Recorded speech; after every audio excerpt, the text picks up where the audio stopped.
Greetings, my friends. Welcome back. This is going to be probably my most ambitious thing yet. I'm going to tell the entire Mabinogi.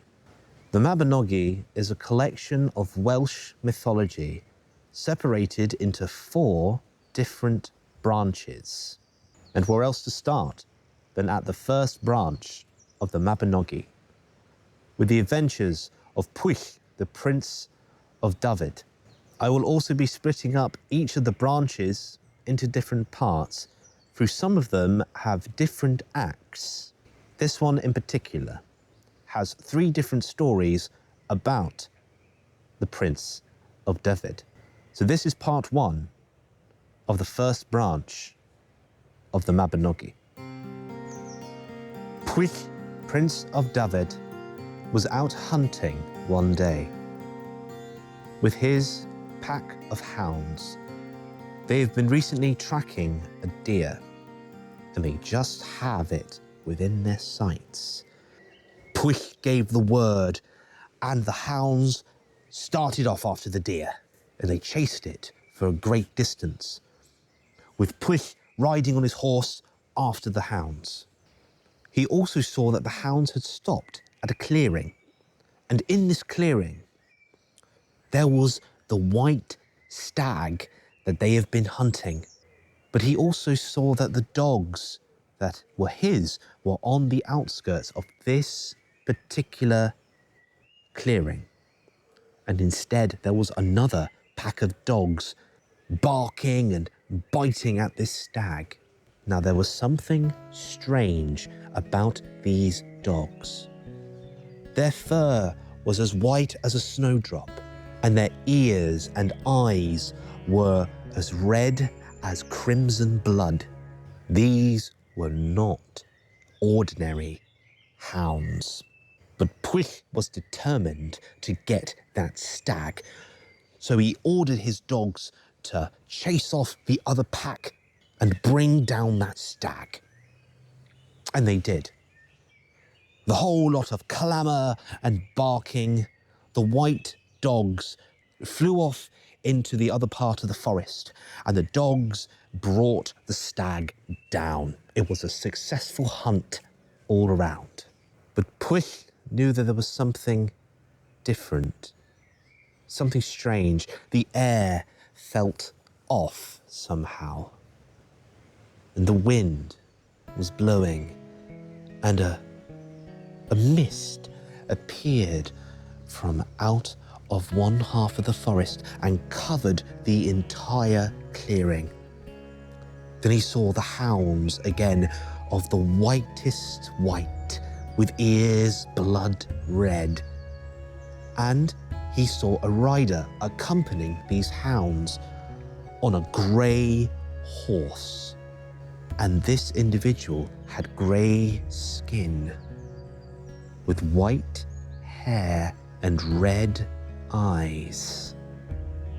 He knew that this was no ordinary person. The stranger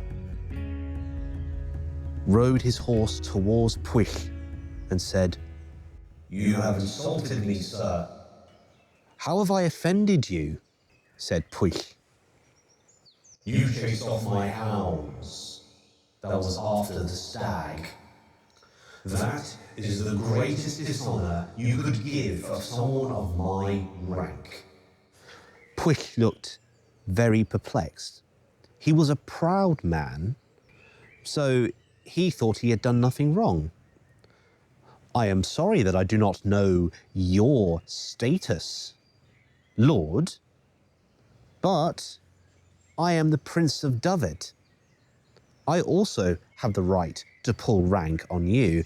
And if we're on the conversation of rank, then what is your rank? For I have not seen anyone of your complexion in the kingdom of Dyfed at all. Tell me, where are you from?"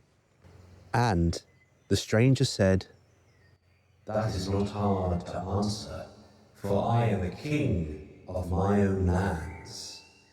My name is Arawn. I am the king of the kingdom of Annwfyn. Now, Annwfyn is the Welsh Otherworld. That's where the fairies live. And Pwyll had known about Annwfyn, heard the stories, and now he was standing in front of the king of Annwfyn. And his tone completely changed. He had realized what he had said. He had done the greatest insult to a king, no less. Oh, please forgive me, King Arawn. Look, I want to make amends. What will it take to win back? Well, not exactly win back, but how can I make amends? How can I become your friend? This is how, said King Arawn. I have been in conflict with another king of Annwfyn called Halfdan. I had bested him once in battle, but foolishly he goaded me to finish him off. For he has a gate upon him. If anyone was to strike him down once he has been defeated, his wounds would miraculously heal, and it would come at a stalemate. We agreed to meet again in a year and a day to face off again, but I will not fall for this trick. For you will go in my place. I will enchant you with the guise of myself. You will go in my place. You will become Arawn, king of Annwfyn.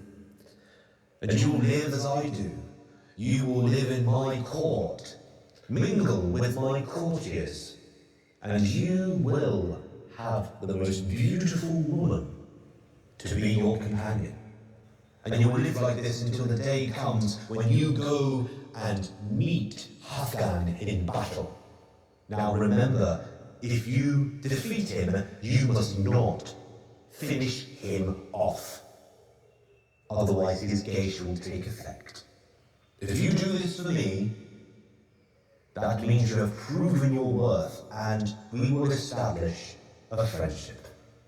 And all will be forgiven. Okay, said Pwyll. I can do that, but what about my lands? Surely my people will notice that I am gone for a year and a day. Not so, Pwyll. For I will don your guise, and I will live in your place, and I shall rule in your stead for a year and a day, until our contract has been concluded. How does that sound to you? Well, at least that's cleared things up, said Pwyll. So, Arawn, with the words of incantation on his lips, changed their guises till it was the opposite mirror image of each other. And Pwyll was led towards the entrance to the kingdom of Annwfyn. Well, I shall see you in a year and a day then, King Arawn. Rule well, young Pwyll. See you in a year and a day. They rode off in different directions, Arawn heading towards Dyfed, and Pwyll entering the gateway to Annwfyn. Now, Annwfyn is a beautiful place. Words cannot even describe the beauty of the land of Annwfyn. But Pwyll kept travelling and travelling until he reached the court of Arawn. And he was greeted by all these courtiers wearing fine garments of brocaded silk, with all grey skin and red eyes and white hair. They were very beautiful, despite the fact them having green skin. And they welcomed him because the guy was so powerful that not even his own people could see that it was not the king of Annwfyn. This is the king of Annwfyn we're talking about, not some apprentice druid. His spells are strong. He was changed out of his hunting attire and into such regal gown, and he converted with his courtiers. And he also met the Queen of Annwfyn, Arawn's wife. And she was a very lovely woman, intelligent, beautiful, great conversation. And that one night, after they had finished carousing, it was time to go to bed. And they went into the bedchamber. The Queen lay down and was expecting, romantic liaisons to happen. But they didn't. Pwyll lay down in bed and turned his back and didn't touch her at all. She found it very strange, but she didn't question it. And this continued for the year and a day until it was time. Time for Pwyll to go out and fight Hafgan. Now, the king of Annwfyn's armour, Arawn's, was very intricate.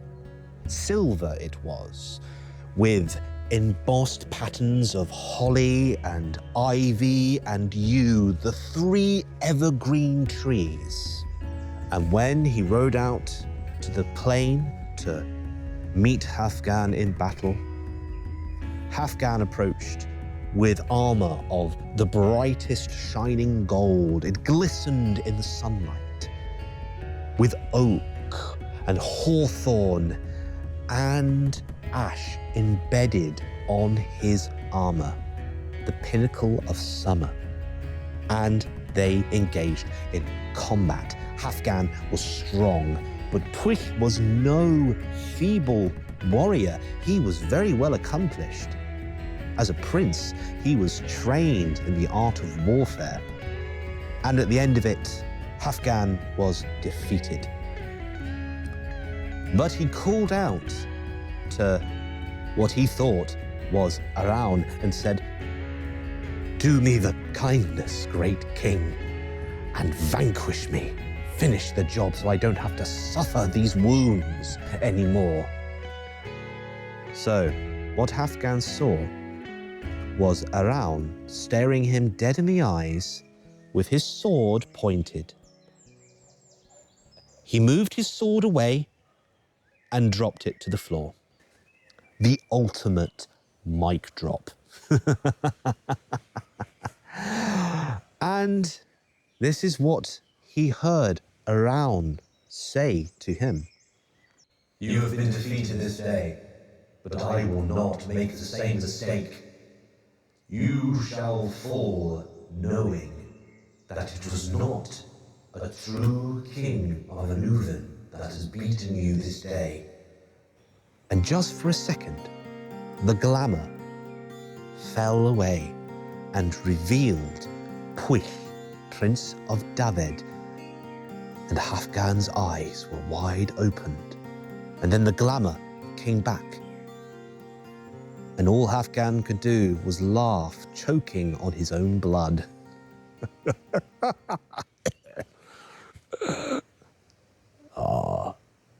That clever Holly King. He has bested me. Take the crown. And he handed the crown over to Pwyll. You have bested me. I accept my fate. It is time for the Oak King to die, so that the Holly King can rule for another half of the year. And Hafgan fell, dead. Pwyll called out to all the followers of Hafgan and said, "Your king has fallen. Any of you who wish to join me are more than welcome, for all are united in the kingdom of Annwfyn. But if any should resist, know that they will fall by the sword." And all of them cried out, "We will join you, for we know that it is the reign of the Holly King." And things were better from then on. Peace was established in Annwfyn, and by the time everything was all neatly put away and done with, it was time for Pwyll to come back to the mortal world, to leave Annwfyn and head home. He rode his horse far out and into the gateway and exited into the same clearing that they had met a long time ago. And who was standing before him but Arawn himself? "You have returned, young Pwyll. How do you fare? How does my kingdom fare?" You can see for yourself, King Arawn, said Pwyll. "I believe the guises don't need to be in this way anymore." "You are right." And with a word of incantation, the guises were lifted. And they were themselves once again. "Farewell, Prince of Dyfed, and I hope we meet again very soon." "Take care, King of Annwfyn." And they parted ways. When Arawn got back to his court, he told all of his courtiers what had happened, and they were astounded, especially seeing as though he had ruled very honourably and very kindly over the year and a half, and especially when it came to his wife. He embraced her and showed him the love that he had missed out on for a year and a day. But his wife ended up saying, after they had finished and started to converse with each other in their chambers, and said, this is so bizarre. A year and a day has passed and you have not even touched me, let alone look at me in bed. What's gotten into you?" And Arawn had a sudden shock to the brain. Pwyll had not slept with his wife. He could have at any point, but Pwyll was honourable enough to not. And it struck Arawn in the heart, for he even admitted to his wife what had happened. Then his wife said, "This Pwyll must be a noble man indeed, to resist even my charms and beauty." "My dear, I think you are right. And I think I have found a deep, truthful friend." Away in Dyfed, Pwyll was also welcomed back with open arms, for Arawn had also ruled in his stead honourably and kindly throughout that entire time. And his people hoped that Pwyll would continue to rule in that way for a long time. And Pwyll agreed. And he even realised that Arawn was also a true friend. And throughout the Prince of Dyfed's life, he and Arawn would meet up every so often and exchange gifts of hawks, hounds, precious metals, even precious stones. And they were bonded in such a way, a truer friendship has never been seen in the kingdom of Dyfed. And as such, Pwyll, Prince of Dyfed, gained a new name. Pwyll Pen Annwfyn. Pwyll, son of Annwfyn. And that is the first of 3 stories of the first branch of the Mabinogi. This story is probably the origins of a particular thing in modern paganism, the battle between the holly and the oak king. Those themes of the battle between the light half and the dark half of the year, the holly and the oak king, are ever present. And it is something to think about, as it does mesh with our understanding, especially in the Celtic sense, of how the seasons work and how they change throughout the wheel of the year. But thank you, my friends, for listening, and I hope you enjoyed part 1 of the first branch of the Mabinogi. And I will continue until we have completed all of the Mabinogi. Safe travels, my friends, and I hope to see you again very soon. Take care.